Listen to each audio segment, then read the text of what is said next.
there before, what is there today. Why on earth would somebody give someone the gargantuan task of inspecting all of these vehicles when they don't have the capacity to do it? A very good question. That is where we are. Those are our questions. We are asking. We have over 6 million to 7 million vehicles in this country. Yeah. And we are talking of 17 inspection centers. And here you are talking that you are giving these inspection centers to private entities. So first of all, those private entities must first of all build these inspection centers. They must make sure that everything is in the working condition. But you cannot tell us today, we are starting this. In fact, it was us who stopped this in court. But it's supposed to be going on. How? The question is, how will these vehicles be inspected? That is just a way of the way collecting money from motorists. Because today, if a police officer stops you, the vehicle is not inspected. What else do you expect? Taken to court? But you are not given a chance even for that vehicle to be able to take to the inspection, because the inspection itself is not there. Because we're talking about 6 million to 7 million in 17 points. But let's just take Nairobi, for example. Just a little look up, and in Nairobi, approximately, we have almost 900,000 vehicles with one NTSA inspection center. That means if you look at an inspection of a vehicle, one would say close to 10 or 12 areas that need to be looked into, and thoroughly so, before we say this vehicle is fit to go to the road. Yes. And if we're looking at that, that would be almost a whole day affair, perhaps maybe on 1 or 2, 3 vehicles. And if you do not have capacity, NTSA is saying we will implement that. And knowing very well we are not able to do that, creating panic in Kenyans and all the corruption cases, allegations that we hear today. Has NTSA turned out to be a money minting machine? But who benefits from that? I will tell you the beneficiaries. I give you just an example with the instant fines. Where was that money going? Where was it going to? So that is now where we are, because any traffic offense, it is about judiciary. This is a traffic offense. And now, surprisingly, the account, you are told to go to KCB, to pay your money to KCB. Even you don't know who, KCB has very many accounts. And every account has to have a name. Who is the name of that account? Who bears that account? But I thought all government business goes to eCitizen.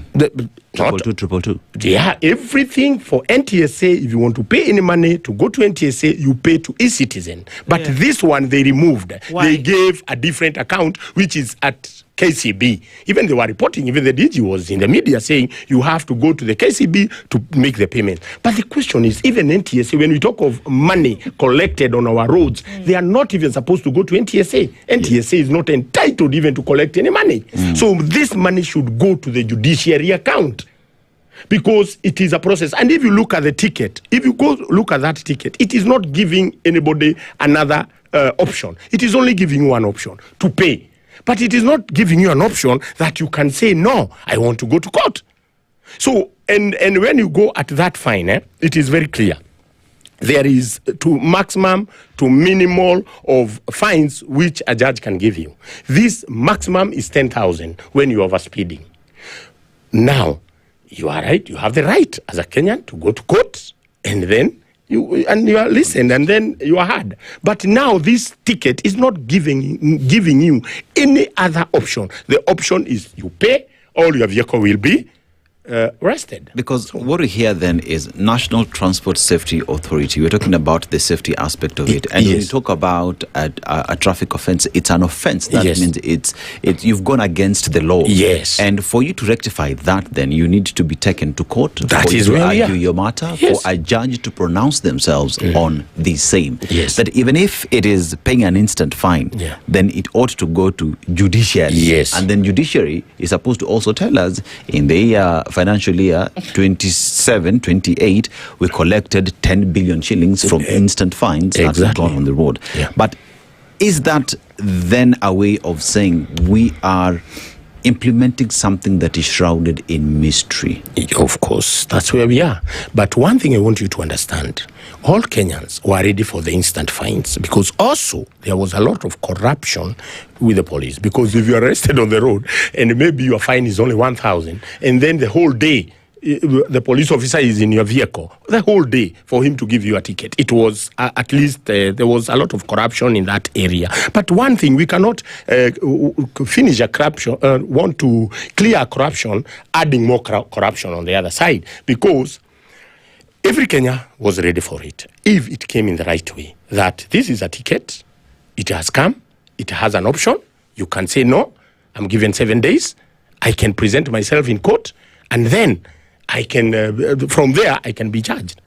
But you cannot tell me, you give somebody a ticket and he has no say, and it is we say they are traffic offenses. And even those traffic offenses, it is the judge, it is a court which can determine whether you made a mistake or what you're supposed to pay. Now, but now you see here, now we have removed the judiciary. Now the money is paid to KCB. And you see, even many people are complaining. Other money is going to other people called Kinacheronos. Other different accounts, which we don't know where these accounts, who came up with these accounts. We need a proper discussion about